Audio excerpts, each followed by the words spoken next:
How to withdraw USDT from OKX to bank account. First thing you have to do is go to your OKX wallet and then make sure that you are logged into your account. Then just tap on the assets at the bottom right corner. From the overview, you can head over to funding or the trading tab to take note of how much USDT you have.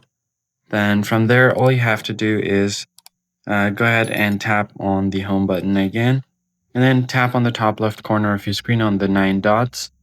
From this menu, you can go to P2P trading. And once you are here, you just need to make sure to select a bank account. So in order to do that, tap on the profile icon at the bottom right corner of your screen. And then from there, go to payment. Make sure that you have selected a currency of your region and then select your payment method. Now you can search for a bank that is associated with your region. Then you just have to fill out the details, your account name, your number, email, and phone number.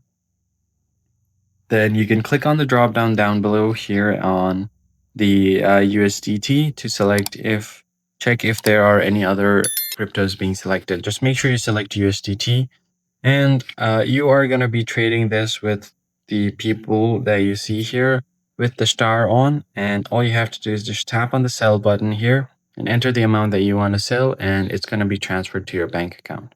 That's pretty much it, guys. I hope this tutorial was helpful, and I'll catch you guys on the next one. Thanks for watching.